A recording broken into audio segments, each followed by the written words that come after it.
Hey, Daniel here. You were just listening to Adventure, courtesy of bensound.com, because my podcasts will have music at the beginning now.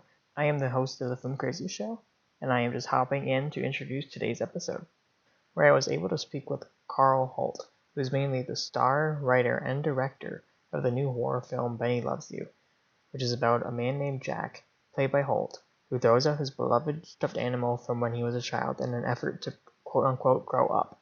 Then, the stuffed animal, Benny, comes to life because he's been abandoned and starts ruining Jack's life in a film that feels inspired by part Child's Play, part Joe Dante films like Gremlins and Small Soldiers, and part of the fun of the Muppets all in one. The film is available on demand today in the US and Canada. So without further ado, let's make this interview come to life. So I'm here with Karl Holt for Benny Loves You, and you do pretty much everything on the film. A lot of things, yes. Yeah, you act, direct, write, and edit and cinematography, right? Yeah. Amongst other things as well. But yeah, that's we only we decided at the end of the film because it was kind of shot by 3 or 4 people in total. Like my mum was a big member of the crew, and my friend John was really just kind of the 3 of us in the week. And I scheduled it so that at the weekend we had a little bit more help. My friend Mark would maybe come or down at a weekend and help, and Pete would come. But from Monday to Friday, there was like 3 of us that did it. And then when we did the credits, it was just like, we can't put ourselves down for everything on the credits. It's going to look ridiculous. So we tried just to give ourselves a couple of credits each at the end of the film. But yeah, and now that the film's been out there and we've done lots of interviews and stuff, it seems to have gotten about that we did everything ourselves. Yeah. Okay. Very do-it-yourself. Yeah, so it's probably as indie as you can get, really. You know, when you've got your mum sat off camera with one of those little strobe lights, tapping it to create the lightning in the room, and one person on camera. Yeah, that's about as indie as it comes, I think. That's how you created the lightning? Yeah, it was my mum tapping the little strobe machine. I love it. But it actually didn't work because it had like a little mic in it. So you were supposed to say like a disco strobe. So it responded to noise. So I was saying to my mum, you need to sort of, click your fingers in front of the light to get it to strobe. So she tried to do that, but then on the camera mic. So we got to just kind of tap in the front of the machine to try and get it to go off. But yeah, it's super cheap. I like it. I like the innovation. Now, what I was curious to ask, was Benny functional? Like, could you actually hear his voice box like on set, or was that put in post? Yeah, all of it was put in post. We had a very limp Benny. He's actually, hang on. Benny we used so he's not articulated. He just sort of flats around. So it was either all done in CG. He's running around. I think there was maybe 2 shots in the film where he was held, and we wrote out the person out that was holding him. But 99% of the time, yeah, he's completely computer generated, flopping around bare, and on all the audio was done afterwards as well. Okay, what was it like? What were the challenges in moving him around? You mean in later in post production? Or yeah, or just what did it look like on set? I guess. Well, I mean, on set sometimes there was nothing there, and that was a difficult thing because I'm trying to react to something that's just not, because I know I'm just going to put it in CG later on. So It was, you're reacting to a completely empty shot, like all that sequence in the bedroom where he's running behind me with a knife, and I say sit down, drop the knife, all that stuff. There's nothing there. That was all computer generated. So the only time he's really there is when someone's physically holding him, because that's a much harder to do in CG. So if anyone's actually holding him, that was obviously a real toy, but everything else was done later in CG, and that's why it's taken 4 years of my time in post-production doing all the visual effects for it. The fight sequence at the end between the robots is all CG, and the whole kitchen is actually CG for that last sequence, which is how we got to be able to move the camera around and stuff. Just decided to build the kitchen in the house, took photographs of all the work surfaces and built it in 3D so that we could move the camera around and do some more funky stuff for the final battle sequence. Oh, that's cool. Yeah, I was definitely going to ask, like, because that seems so different in scale, right? Because they're so small. Oh yes, yes. Well, we try to do that in scale, but you can still go in and like give your camera like a 10mm lens or something, so things look bigger in perspective. But we built it all to scale. But yeah, the challenge with doing that is, well, it's just time. It's just time, really.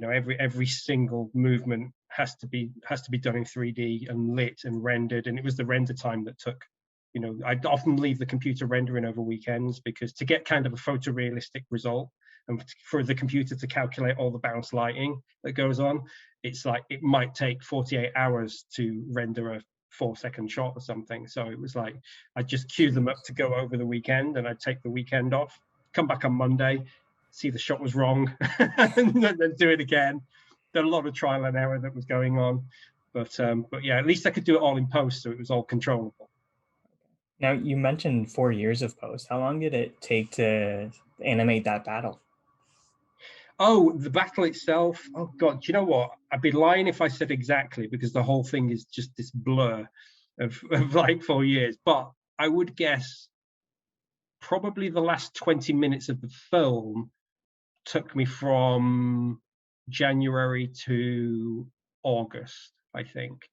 1 year in the last year. That would have been 2019. From January 2019 to August was probably the last 20 minutes of the movie, because there was all sorts of stuff to do there. Like, even when Roscoe comes out of the box and there's all dry ice coming out of the box, this is all stuff I don't know anything about. So you're sitting there watching YouTube videos on fluid dynamics and plugins for software to create all the smoke and things. So it probably took me longer than it would a proper visual effects artist.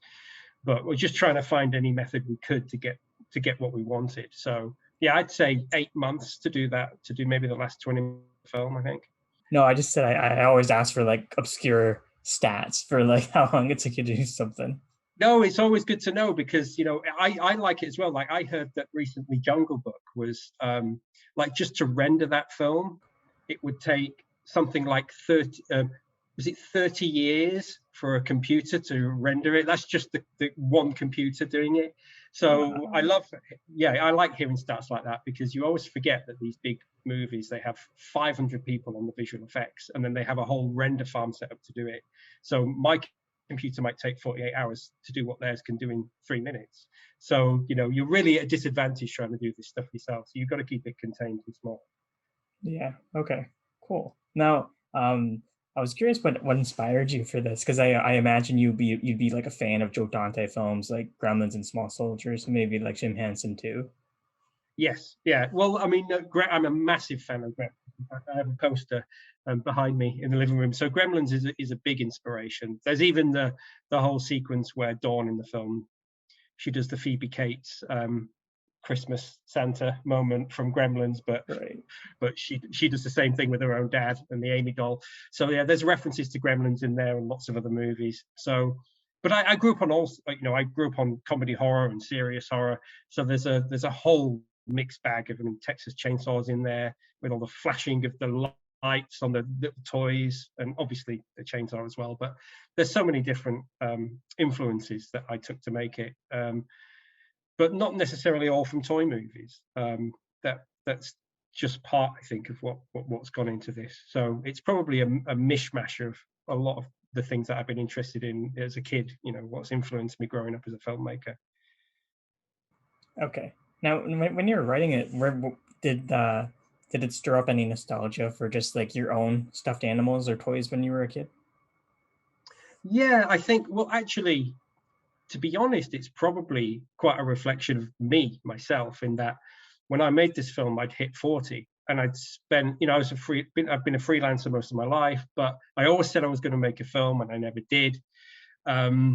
And I still don't own a house or anything like that. So in many ways, there are some parallels with Jack, and making my film was my, attempt to finally make something of my life. So yeah, I think there's a little bit of your own personality in there about, and I've always wanted to maintain the fact that, you should try and stay young for as long as possible, or young-hearted for as long as possible, and not not completely conform to being an adult in every sense of the word. And I think Jack goes through a lot of that. You know, he makes the mistake of throwing Benny out, makes the mistake of boxing up everything he is in the basement and trying to become this suit at the corporation.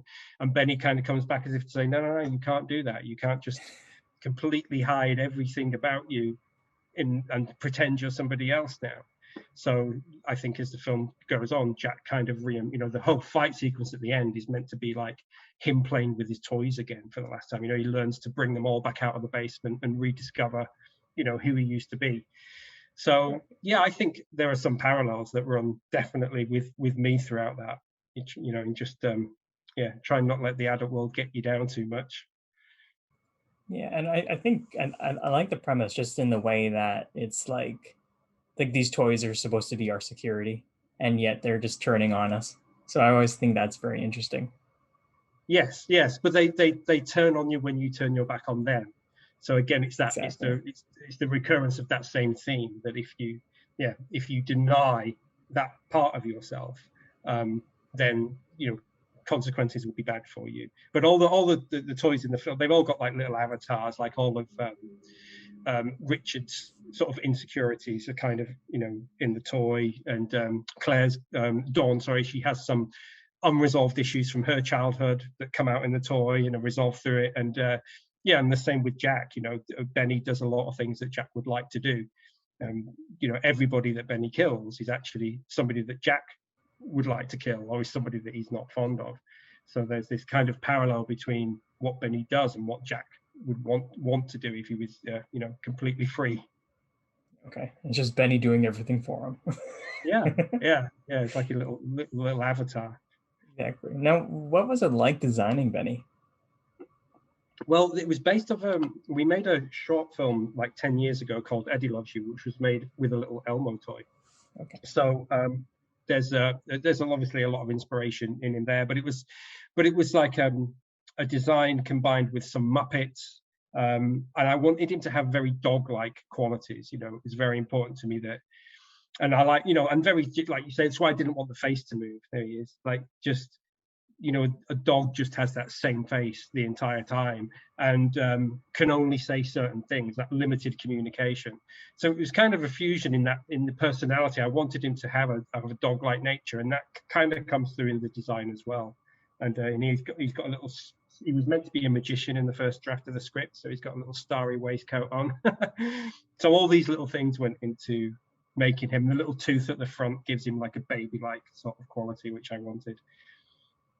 Okay, I love that you could put like any little suit on him and he could be a different character. Yes, yeah. Well, that's because of again, it's like what people do with their dogs, isn't it? They always dress them up and put shades on them and make them into different things. So yeah, Benny's very much like that, like just this Mr. Happy face, and you know, he can represent whatever outfit you put him in. Yeah. Cool. So Benny Loves You is available when? May 11th? It comes out, I think it has a limited theatrical run on the 7th, and then comes out on VOD on May the 11th in the US. Yeah. Okay, cool. So Karl Holt for Benny Loves You, who does everything on the film. Congrats on the movie, and thank you for chatting with me on the Filmcraziest Show. Yes. Sorry, Daniel. I think my internet connection went a bit crazy there. But yes, thank you very much for having me on. It's been real fun. Awesome. Take care.